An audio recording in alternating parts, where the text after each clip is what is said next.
Magandang oras mga kababayan, narito na ang pinaka-latest update natin sa magiging lagay ng ating panahon ngayong araw at sa susunod na 24 oras. Mas lalo pang lumakas si Bagyong Ada at nag-intensify na ito bilang tropical storm na patuloy nating minomonitor sa may silangan. Alamin natin ang mga lugar na makakaranas ng malalakas na pag-ulan at ang malaking pagbabago sa direksyon at lakas nito. Para naman lagi kang updated sa lagay ng ating panahon, i-click mo lang ang subscribe button. Sa kasulukuyan, lumakas pa si Bagyong Ada bilang tropical storm habang patuloy itong kumikilos pa kanluran hanggang hilagang kanluran ng silangan ng Surigao del Norte.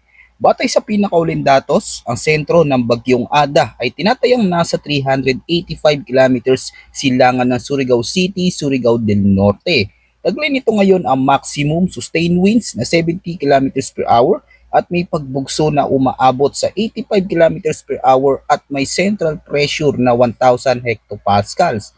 Kumikilos ang bagyo pakanluran hanggang hilagang kanluran sa bilis na 15 kilometers per hour.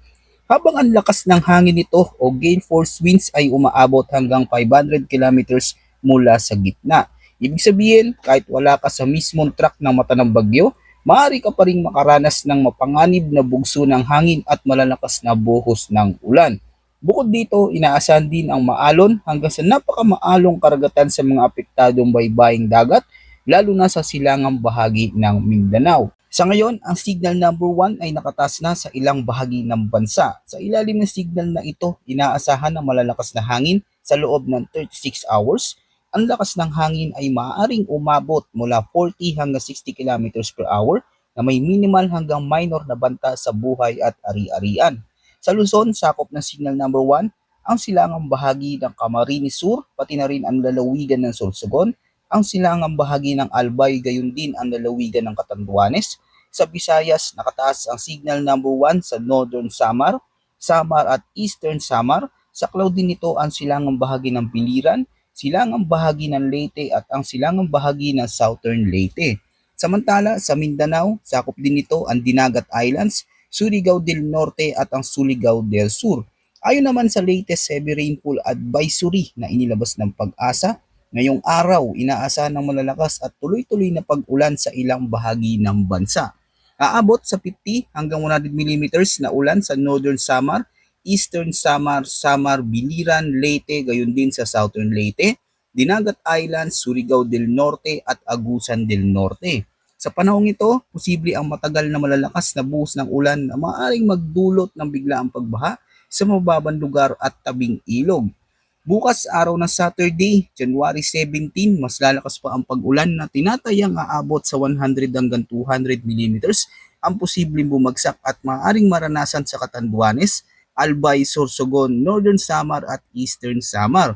Samantala, 50 hanggang 100 mm na dami ng ulan ang inaasahan sa Camarines Norte, Camarines Sur, Masbate, Samar, Biliran, Leyte at Southern Leyte.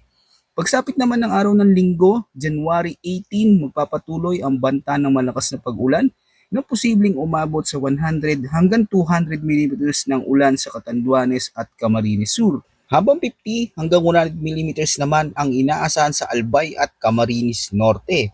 Mahalagang tandaan mga kababayan, mas mataas pa ang posibilidad ng mas matinding pag-ulan sa mga kabundukan at matataas na lugar dahil sa orographic effect o pag-angat ng hangin kapag tumatama ito sa kabundukan na terrain. Dagdag pa rito, maaaring lumala ang epekto ng pagbaha at pagguho ng lupa sa ilang lugar dahil sa nauna ng malalakas na pag-ulan o tinatawag na antecedent rainfall na nagdudulot ng sobrang pagkabasa ng lupa.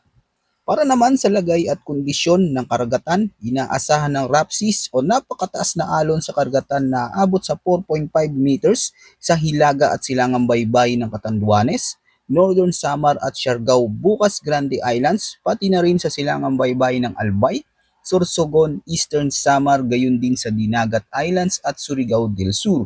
Samantala, maaaring umabot sa pagitan ng 3 hanggang 4.0 meters ang alon sa baybay ng Camarines Norte, sa hilagang baybay ng Camarines Sur at sa silangang baybay ng Polillo Islands.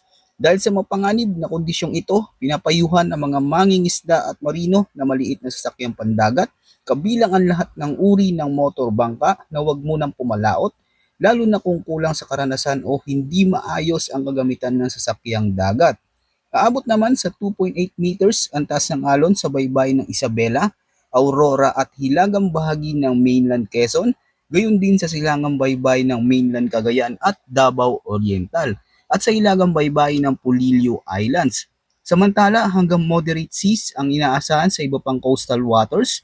Maaring umabot naman sa 2.5 meters ang alon sa baybayin ng Batanes, Babuyan Islands at Ilocos Norte, pati na rin sa hilagang baybayin ng mainland Cagayan, sa silangang baybayin ng Camarines Sur at sa natitirang baybayin ng Catanduanes.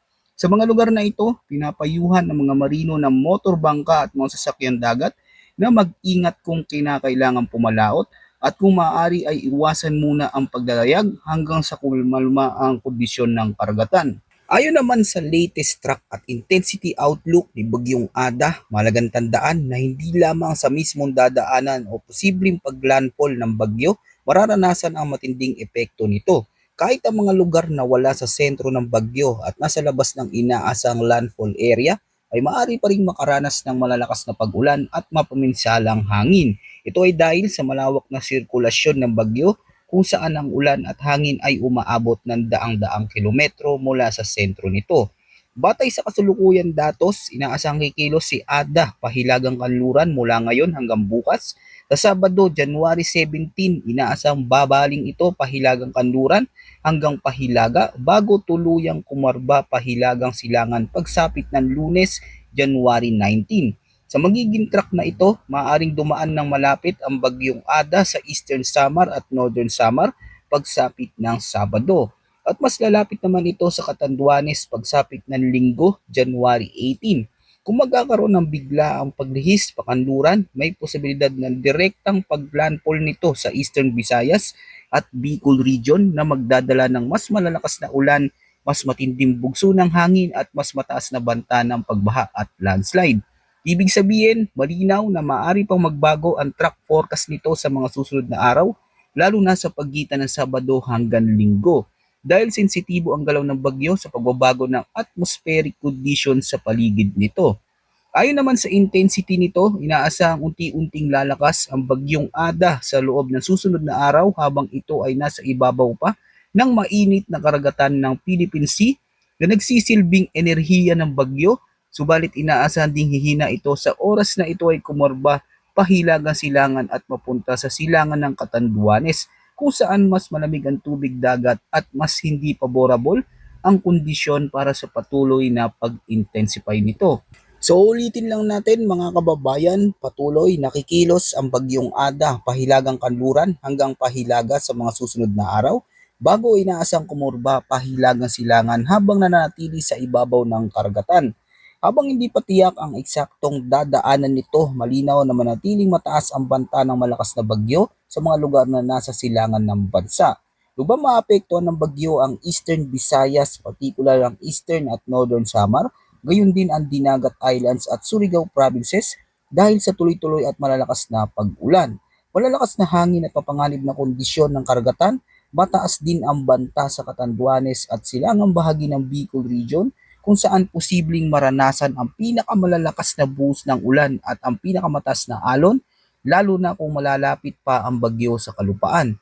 Pinapayuhan ng mga residente sa mga nabanggit natin lugar na maging lubos na handa, bantayan ang posibleng pagbaha at pagguho ng lupa, at sumunod sa lahat ng opisyal na babala at abiso ng inyong lokal na pamahalaan. Manatiling nakamonitor dito sa ating channel dahil patuloy kami maghahatid ng pinakabagong update tungkol sa lakas at direksyon ng bagyo at sa magiging lagay ng ating panahon, at huwag kalimutang mag-ingat.